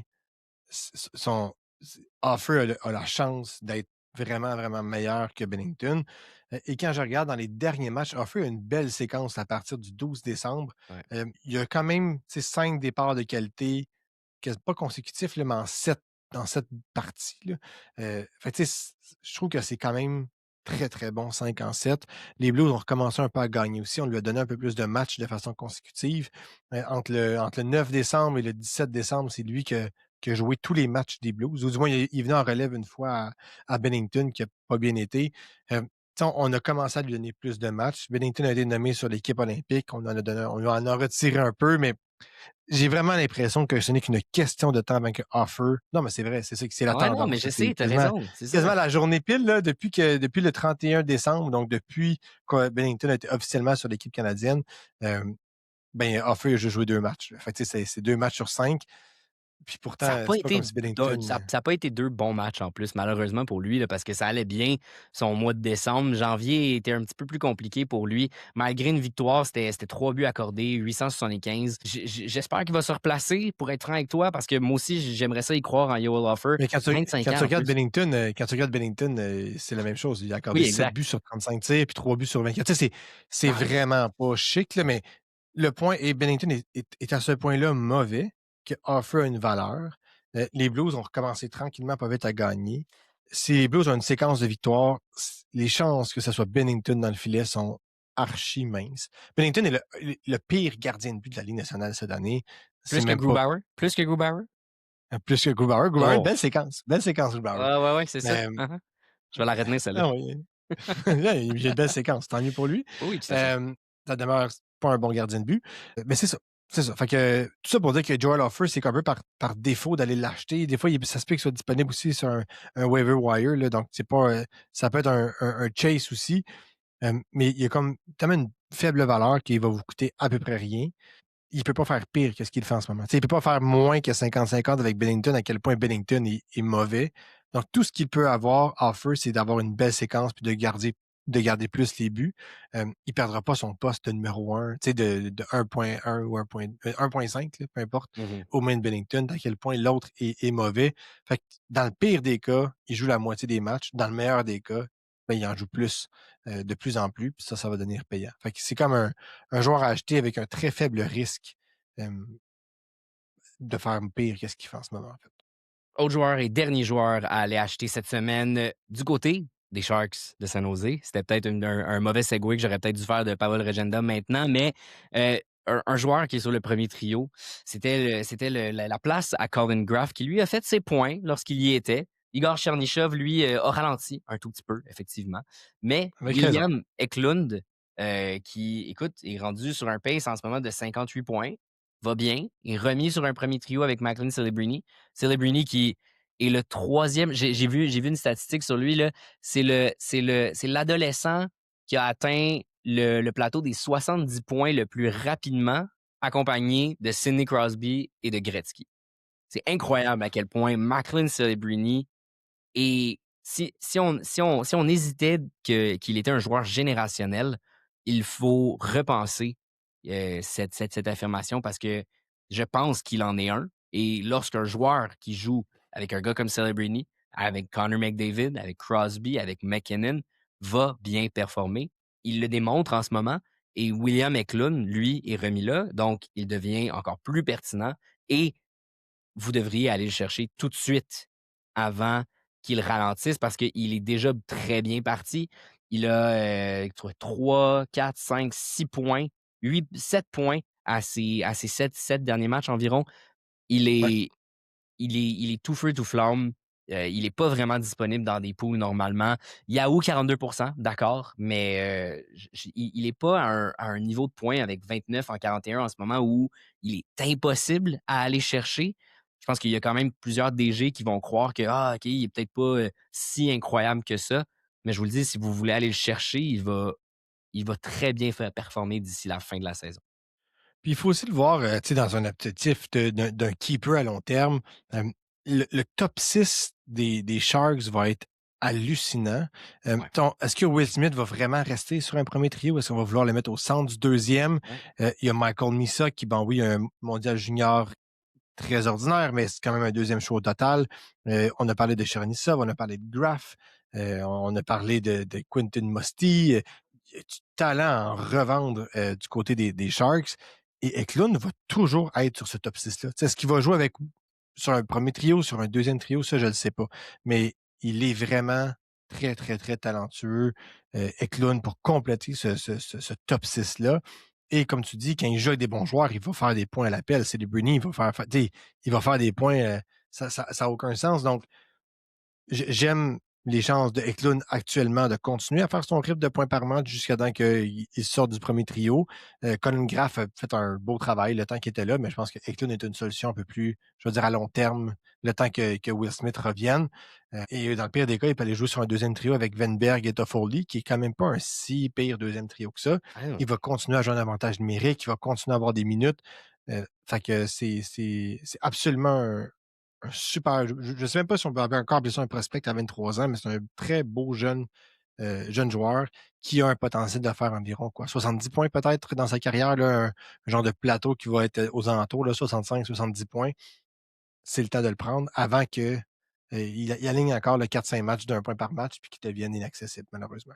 Hey, pour vrai, tu le disais sur un deuxième trio, Alex Wenberg, là, même depuis sa signature de contrat, des fois, il y a des joueurs qui s'affaissent à la signature d'un contrat. Lui, va très, très, très bien. Il aurait pu être dans les chases la semaine. On l'a Tellement déjà mis, est on l'a mis il y a 2 impressionnant. semaine. C'est pourquoi il n'était pas là. On l'a mis il y a 2-3 semaines, Alex Ouais, exact, Venberg. c'est Parce ça, qu'il me joue un semblait avantage aussi. numérique à pu finir aussi. Là. Fait que c'en a un autre qui est dans la bonne chaise avec les Sharks.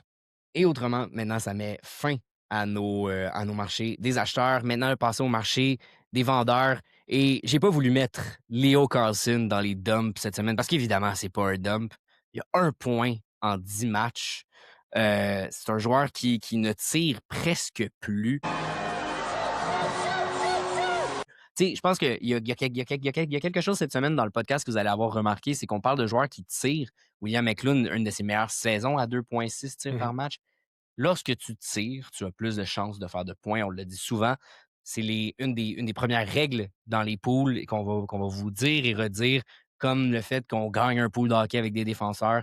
C'est ce genre de stratégie, de choses que vous devez regarder sur des sites pour voir si un joueur va bien performer ou non. Leo Carlson, qu'on vous a dit d'aller vendre parce que son rythme n'était pas soutenable, est comme l'exemple parfait du marché des vendeurs. Et c'était ma petite intro pour vous parler du marché des vendeurs parce que c'est ce genre de joueur-là qui, on vous l'a dit, prophète de malheur. On l'avait dit pour Leo Carlson, comme pour Geeky aussi.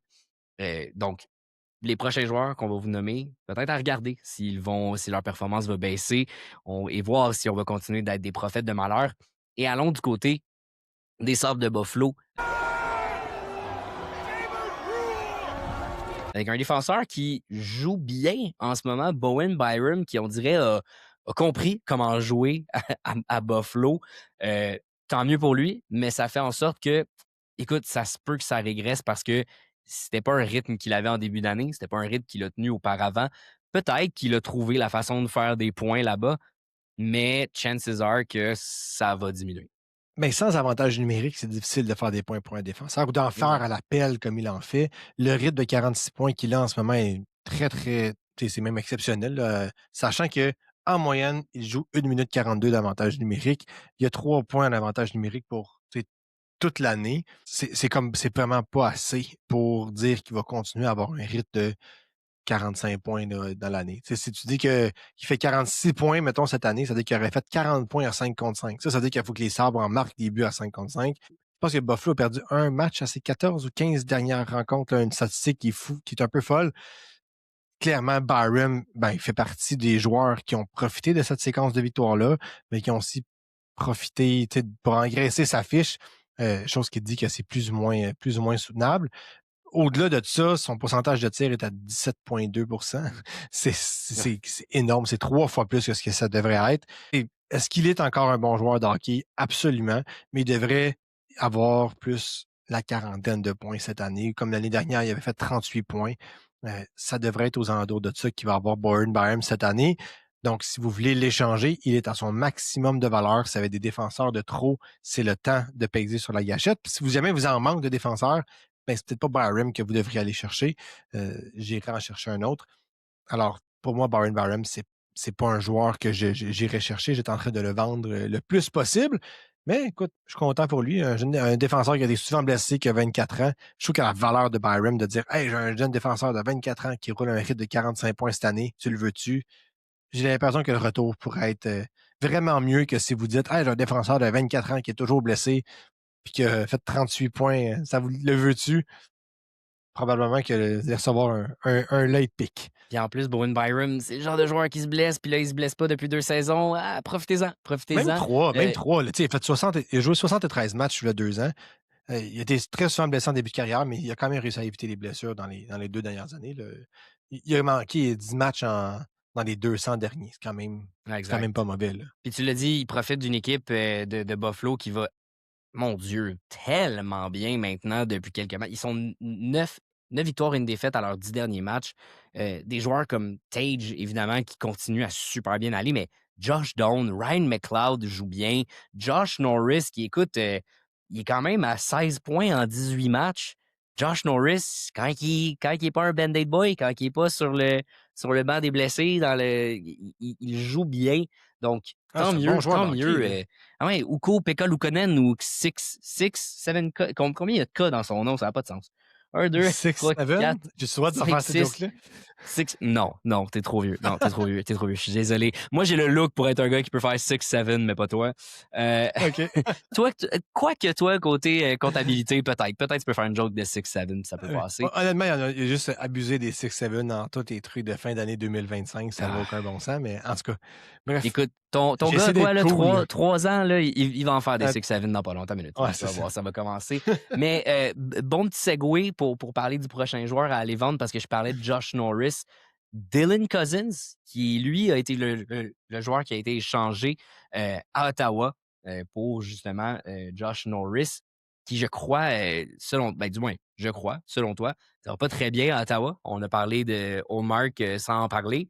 James Reimer a été amené. Levi Merilainen joue pas très bien. Plusieurs joueurs en ce moment à Ottawa sont froids, mais froids, là. C'est un congélateur en ce moment à Ottawa. 5 buts seulement de l'équipe au complet dans leurs 3 derniers matchs. Il y a peut-être juste Claude Giroux qui joue un petit peu bien en ce moment. Je suis content parce qu'il est dans mon Stoudley groupe, il a est tant une mieux. super belle séquence quand même. Là. Ben, il est 0 point à ses 3 derniers matchs. Il Mais il avait avait une très, belle très belle séquence, mais il séquence. avait une très belle séquence. Mais je suis bien content qu'en ce moment, il est 0 en 3 parce que, écoute, on l'a dit, on n'aime pas les Bruins, fair enough, fan des Canadiens, mais maudit que j'aille les Sénateurs d'Ottawa. I see that you're a Montreal Canadiens fan. Même si toi et moi, on joue avec un chandail des Ah maudits ouais. Sénateurs d'Ottawa dans notre club de hockey sur glace. Mais ça fait en sorte que Dylan Cousins, en ce moment, tu penses que c'est le moment qu'il faut pour l'échanger. 31 points en 44 matchs. Il est un peu ralenti, mais il vaut toujours la peine. Ben oui, puis l'autre élément, c'est qu'il y a 58 de passes secondaires, ce qui est vraiment très élevé par rapport à sa moyenne en carrière, qui est plus aux alentours d'un 35-40, ce qui est la norme. C'est-à-dire que sa chute n'est pas finie nécessairement. Il tire 2,3 fois par match, ça, ce qui est bien. Tu sais, comme, en général, les statistiques qu'il maintient actuellement, là, qui est un rythme de 60 points, c'est intéressant, mais il n'y a juste pas de chance de faire plus que ça. Tu sais, des fois, il faut changer un joueur quand il est au maximum de sa valeur. Il a encore 25 ans, il a encore 24 ans officiellement sur son. Il n'a pas encore 25 ans. Il y a encore le petit 24 à côté de son nom, ce qui il lui donne un air de. Non, c'est un aspect Ça fait une psychologique. différence, oui, Ça c'est lui donne vrai. un air C'est vrai. plus jeune qu'il ne l'est réellement. Comme tu dis, Ottawa, ça va vraiment pas bien. Là. On est pogné dans le gros drama. Mais le nombre de passes secondaires qu'il fait, pour moi, est quand même quelque chose qui me fait peur. Il devrait avoir une certaine réduction à ce niveau-là. C'est pas un joueur qui tire assez souvent au filet pour combler cette perte-là par début. Donc, c'est pas un élément que j'aime beaucoup. Il a commencé à jouer aussi avec David Perron, beaucoup, qui est pas un grand producteur de points. Oui, on l'a vu avec Drake Patterson aussi, lui qui est très, très froid. Mais tu sais, Batterson, c'est pas un joueur qui va nécessairement driver le trio non plus. Il n'est pas reconnu pour le faire. Donc, je suis pas. Je suis pas emballé, en fait, par Dylan Cousins. C'est un gars qui a comme atteint son maximum, c'est en ce moment. C'est un gars de 55-60 points. Mhm. Puis j'ai l'impression qu'il pourrait être vendu comme un gars de 65. On pourrait réussir à vendre ce projet-là. 60-65, ouais. Quand il est plus un 50, peut-être 55, là, c'est ça. Mais, mettons 55, c'est peut-être ce qu'il va faire, mais il va faire des saisons de 50 points. C'est ça qui est dommage. C'est mieux avoir un joueur qui dit, il fait toujours 55, puis quand il joue bien, il va faire 60, que d'avoir un gars qui dit, il fait toujours 55, puis des fois, il va avoir des mauvaises saisons, puis il va faire 50. Il est frustrant. Cousins, C'est un autre joueur par saison. Ouais, c'est ça. C'est un autre joueur par séquence. Il a commencé super bien l'année. Après ça, il va te faire 5, 3, 4 games, pas de points. C'est vraiment frustrant. Puis ça m'amène aussi à l'équipe frustrante en ce moment qui, là, va peut-être me faire perdre mon maudit hot take qu'on s'était fait en début d'année. Les Ducks d'Anaheim. Ça vient de gagner, d'ailleurs, le hot take des Sabres de Buffalo en série. Vrai, Hein. c'est On va vrai. juste dire que c'est le mien, ça. Pour vrai, je serais fâché si c'est ça qui arrive. Mais bon, d'accord, gars, c'est correct. Les Ducks d'Anaheim. The Ducks? We're the Ducks? On a parlé, j'ai mentionné Leo Carlson. Cutter Gauthier aussi a connu une petite séquence en petite torpeur. C'est normal, ça reste un jeune joueur. Mais en général, en ce moment, ça a vraiment baissé la production du côté des Ducks. En ce moment, Jackson Lacombe est peut-être avec Troy Terry, un des seuls en ce moment qui fonctionne encore très bien. 5 points à ses 4 derniers matchs sur un pace de 51 points cette saison. T'es même allé l'acheter, me semble, il y a pas J'ai si changé. longtemps. J'ai donné, moi. Tu l'as vendu? Bon, fait que tu nous dis d'aller le vendre quand tu l'as fait il y a au moins quelques semaines, si c'est pas un mois. Est-ce que tu nous dis d'aller vendre Jackson Lacombe parce que maintenant, sur le premier powerplay, c'est Pavel, le camarade Minchukov? Qu'importe qui est sur le premier avantage numérique, Minchukov est 0 en 5. Là, fait que c'est pas un essai qui est très fructueux. Non, je sais, mais ça demeure le point initial de pourquoi échanger Jackson Lacombe. Ouais. Malgré le fait qu'il est une saison d'une 50aine de points, malgré le fait qu'il est productif, on a quand même jugé bon de le retirer de l'avantage numérique. Puis je crois que ça en dit long sur ce que les Ducks veulent en faire de Jackson Lacombe. Ça ne sera pas un défenseur offensif. Ça ne veut pas dire que ce ne sera pas un défenseur qui va être pertinent pour un pool, mais ça ne sera pas un défenseur qu'on va lui donner le premier avantage numérique comme on donne à des défenseurs numéro 1, à la Lane Hudson, à la Quinn Hughes, etc., même à la Mikhail Sergachev. C'est pas ce genre de défenseur-là et c'est pas ce qu'on va vouloir en faire. La preuve, c'est qu'on l'a retiré même quand ça allait bien. Puis moi, je trouve ça inquiétant. du moment que les Ducks vont faire l'acquisition d'un gars comme, là, je vais donner Dougie Hamilton, par exemple, c'est terminé pour Jackson Lacombe sur le premier avantage numérique. Il passe d'un gars de 50 points à un gars de 40 points. C'est pas mauvais, mais pour un défenseur, ça a une énorme différence. Oui, mais je suis Donc- tellement pas. Je suis comme semi. Je comprends ce que tu dis, là. Mais l'année dernière, je jouais encore moins en avantage numérique. Cette saison, il jouait à 65 presque Ouais, mais pourcent. faut faire attention, là. Non, je comprends, mais 47 Tu points regardes quand pas tu les joues bons à quarts peine. de saison. Non, je sais que je regarde pas les bons Non, quarts de mais- saison, je regarde en général, mais tu peux pas me dire que c'est pas un gars qui est pas offensif. Quand c'est un gars qui est capable de Oui. faire 51 points, Il la raison pourquoi on va l'enlever de l'avantage numérique, c'est le syndrome Sider. Nouvelle expression, là, je la lance, on va l'utiliser pour tous les autres maudits défenseurs à qui ça va arriver. Des défenseurs qui sont trop importants pour une équipe de hockey, qui n'a pas une assez bonne profondeur. Un défenseur numéro 1 qui devrait être celui-là. Non. Et on le met trop en désavantage numérique parce qu'il n'y a pas assez d'autres gars. Il joue 53, Il n'est pas assez bon en 52%. avantage numérique. Ben, Il n'est pas assez bon en avantage numérique. C'est ça l'enjeu. Je veux dire, il y a quand même bien juste 8 points depuis le début de l'année, dont 2 points dans Il les en 3 avait derniers 9 matchs l'année au power dernière, play. puis il a fait 47 points, puis 43, pardon, mais sur un pace de Justement. 47. Si on Justement. continuait à y donner, il pourrait en avoir plus. Je comprends là, qu'on peut trouver un spécialiste pour le remplacer, mais c'est pas vrai qu'il n'est pas capable de faire la job. Je dis pas qu'il est un incapable. Ce que je dis, c'est qu'il n'est pas assez bon en avantage numérique pour avoir ces points-là. Cette dizaine de points-là, il ne l'aura pas. Tu sais, tu me dis, il a juste fait 9 points l'année La passée. dizaine de Enlève-y. points. Il est à 8, Guillaume. On n'est même pas à la fin de la saison. Mettons qu'il y en a 14, là, parce que ça va ressembler à ça, 14-15 points d'avantage numérique. C'est pas digne d'un défenseur numéro 1. Là. Je regarde. J'attends, excuse, juste pour le fun, là. Jakob Chychrun, pace de 58 points, qu'on dit que c'était un excellent défenseur qui vaut mais la peine c'est- d'aller chercher. Il est à combien de points en powerplay en ce moment? Ah oui, mais c'est pas la même chose. Il y a C'est John la même Carson en chose. avant de lui. Oui, je sais qu'il y a John Carson devant lui, mais il y avait quand même le premier powerplay. Il joue 63% du powerplay aussi, à peu près comme Jackson Lacombe joue en ce moment. Veux-tu que je te parle de ton camarade Mikhail Sergachev? Avec L'année plaisir. passée, Sergachev a fait. En ce moment, Sergachev est à 12 points en avantage numérique. C'est 4 points de plus. C'est 50% de plus Parce qu'on que Lacombe. l'enlève Il à en a Jackson fait- Lacombe. Parce qu'on met Non, mais Pavel, on y en a enlevé, on celui l'a enlevé que pendant j'haïs le plus, 4 camarade matchs, là. Minchukov. On y a enlevé 4 matchs. Il ne faut pas revirer Progressif fou. Puis il a aux quand même impôts, joué sur le deuxième. Mais quand je regarde les chiffres d'un gars comme Sergachev, l'impact est direct. Quand il joue des saisons complètes, Sergachev, par exemple, il a fait 23 points l'année dernière. Dans sa saison de 64 points, il a fait 27 points d'avantage numérique.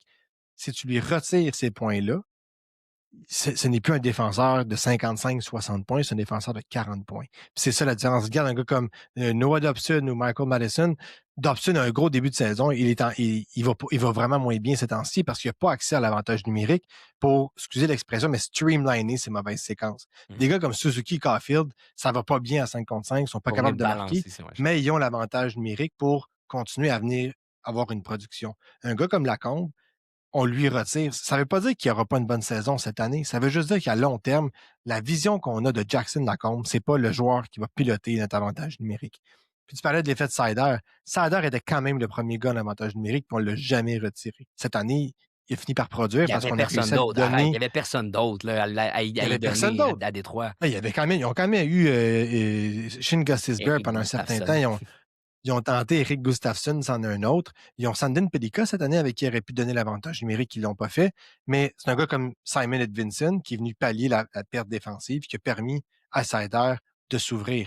Du côté d'Anaheim, on ne l'a pas, ce gars-là, dans le pipeline. Non. Oui, mais Sider jouait. On disait ça de lui, que ce n'était pas cette année. Dans les dernières années, il jouait 53% du temps en désavantage numérique et que ça ne l'aidait pas d'avoir plus de temps et d'être plus efficace en power play. C'est juste ça que je veux dire. Le moment où on lui donne moins de désavantages parce qu'il y a des gars qui sont capables de le prendre, lui serait capable de le faire. Je dis pas que Jackson Lacombe, c'est un Morris Sider. Je dis juste que. Puis c'est drôle parce que c'était plus l'inverse. C'était plus toi qui croyais en Jackson Lacombe en début d'année, puis moins moi. Mais Owen Zellweger peut y voler. Quand tu regardes les points en avantage numérique de Sider, il a été performant de sa première saison à cette année. T'as raison. Il a fait 21 points à sa saison recrue, 15, 17, 24. Là, cette année, il est à 16. Jackson Lacombe, il n'est pas sur un rythme de faire 15 et 17 points d'avantage numérique en ce moment. Il est plus sur un rythme de 12-13. Je sais, tu vas dire, c'est juste 4 points. Mais c'est C'était pas la même 30 force, c'était pas la même force de power play non plus. Là, les Ducks Ben commencent là, à figure it out aussi. Là, genre, t'es-tu en train de me dire que les Red Wings de Détroit de 2022-2023 avaient un gros power play? ben, vrai, je Je revois veux dire, 2022-2023, là, mais il me semble, puis c'était une de ses pires années en avantage numérique, mais l'année dernière ou l'autre année d'avant, quand il y avait du Dylan Larkin et autres avant, en tout cas, peu importe, là, c'était sa première grosse année aussi à Moritz Seider qui est regarde, sorti de nulle part, mais faites-en ce que vous voulez. Moi, mon take, c'est que si on commence à essayer des Pavel Mintyukov puis des Olen Zellweger sur le premier avantage ça numérique fait peur. des Ducks actuellement, c'est qu'on ne pense pas que Jackson Lacombe est l'homme de la situation sur le long terme. Ça ne veut pas dire que c'est pas un bon défenseur. C'est-tu par défaut, c'est-tu par autre, je ne sais pas. L'idée, c'est que si on le retire, chose qu'on n'a jamais faite avec, Seider avait même pas 50% du power play puis il réussit à produire quand même.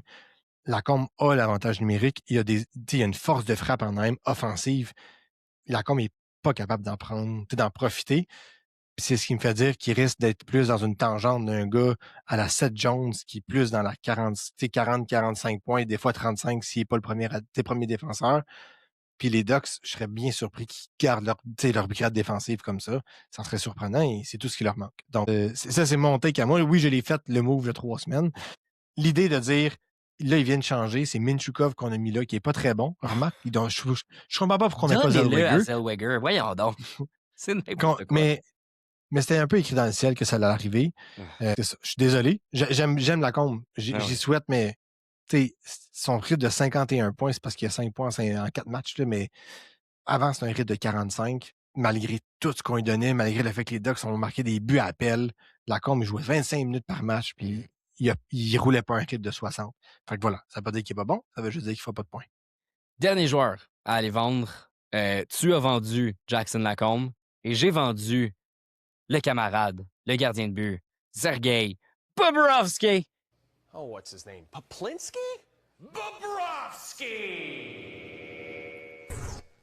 You're the #1 cop on the force, Bobrovsky. Kovalev beats Sergei Bobrovsky! You're an embarrassment to the department, Bobrovsky! You're off the case! Definitely off the case, Bobrovsky. Une victoire, un départ de qualité à ses 5 derniers matchs. Sergei the Camarade Bobrovsky. Écoute, je suis content de l'avoir vendu. Je te l'avais montré, mon trade. Je suis allé chercher Andrei Vasilevski et Kirill Marchenko. Ben oui, vous savez, j'aime ça, les camarades, contre Sergei Bobrovsky. Et là, j'oublie l'autre joueur que j'avais donné aussi. Mais Ce ne sont pas deux de pique parce que tu allé chercher Vasilevski et Marchenko. Là, ça fait aucun sens. Non, c'était un bon vol en bonne et due forme. Et clairement, le policier Bobrovsky l'a pas vu venir. Puis c'est pour ça qu'il est off the case. Non, mais clairement, blague à part, clairement, Bobrovsky en ce moment joue un petit peu moins bien. C'est une régression. C'est une régression. Écoute, un moment donné, ça lui arrive tout le temps d'avoir des petites passes comme ça. Quand tu joues beaucoup de matchs, quand tu vas en finale et que tu gagnes autant de matchs, un moment donné, ça va te rattraper. Il y a 37 ans. 37, là. Ça reste un joueur qui peut gagner un Vezina comme il peut accorder 7 buts dans un match. Il fait mal. C'est un Russe. C'est un stéréotype russe. Écoute, mes versions gardien de but, capable du meilleur comme du pire des fois. En ce moment, c'est peut-être pas le meilleur qui joue, effectivement. Puis c'est ça. Mais il y a encore un nom. Il y a encore une valeur qui peut être appealing pour certains DG dans vos ligues de pool. Fait que c'est effectivement le moment d'aller l'échanger. Peut-être un petit peu trop tard, peut-être pas encore, mais si vous l'aviez fait comme moi il y a une semaine ou 2, ça aurait été encore mieux. Mais c'est surtout que quand tu regardes dans les 3 dernières saisons, le nombre de départs de qualité qu'il a, c'est en régression. Le nombre de matchs qu'il vole aussi, c'est pas. Cette année, il y en a beaucoup. Là, tu vas me dire, il y a 4 matchs volés. Fait que, un peu comme tu dis, pour le meilleur et pour le pire. C'est juste que sa moyenne est vraiment plus élevée, son pourcentage d'arrêt est plus bas. C'est pas. Pourcentage d'arrêt à 880, là. C'est bas, là. Une bonne débarque. Il est encore dans les gardiens de but potables de la Ligue. Il y a 53% de départ de qualité. C'est loin d'être médiocre. 18 victoires, 12 défaites. C'est loin d'être un gardien de but qui est mauvais. L'idée, c'est de dire, à 37 ans, c'est peut-être le temps de tourner la page sur ce gardien-là. Même si Matthew Tkachuk revient, je serais très surpris que les Panthers se mettent à gagner des matchs que ça a pu finir. Il y a une fatigue ça fait 2 finales de la Coupe back-to-back qui gagnent. Je pense qu'il y a il y a une fatigue du côté des Panthers. Il y a plusieurs joueurs qui vont moyen aussi. Carter Verhaeghe n'a pas une énorme saison. Sam Reinhart a pris du temps avant d'entamer puis de commencer à produire. On parlait de Samoskevich qui a failli faire la coupe là, pour les dumps cette semaine. Peut-être qu'il faut-il s'y retrouver la semaine prochaine, mais il est dans une torpeur qui a la difficulté à s'en sortir. Gustav Forsling est ralenti. Comme, il y a beaucoup de joueurs qui sont inconstants cette année chez les Panthers. Bobrovsky fait partie de ces joueurs-là. Je ne pense pas qu'ils ne vont pas faire les séries, mais je ne suis pas certain que leur parcours va être aussi long que les années antérieures. À un moment donné, c'est dur, c'est tough. Le three-peat, je pense qu'il va être il est très, très, très difficile. Puis c'est un gardien de but qui est vieillissant. Là. Dites-vous qu'il a joué, je ne sais pas, là, 80 matchs dans une saison, 75 matchs dans une saison l'année passée. Il a joué 54 matchs de saison régulière. Je n'ai pas été voir en série comment il en a joué, mais ça doit être une vingtaine. Tu sais, 75 games, c'est du Martin Brodeur de l'époque quand il se mettait pas à terre. Là. Fait que, ça fait 2 saisons qu'il fait ça, là, 75 et 80. Fait. Je crois juste qu'il est peut-être au bout du chemin d'être un gardien de but élite dans la Ligue nationale. Mais c'est pas un mauvais gardien. Ça pourrait une belle valeur. Ça pourquoi vous pourriez aller vous chercher un beau retour pour Sergei Bobrovsky. Mais voilà, c'est tout. C'est pas plus compliqué que ça. C'est un joueur qui est juste sur le bord de casser. C'est le temps de l'échanger. Pendant que d'autres y croient encore. Et vous, cher Pooler, est-ce que vous avez un trade que vous avez reçu? Est-ce qu'il y a un trade que vous voulez faire et que vous voulez notre avis?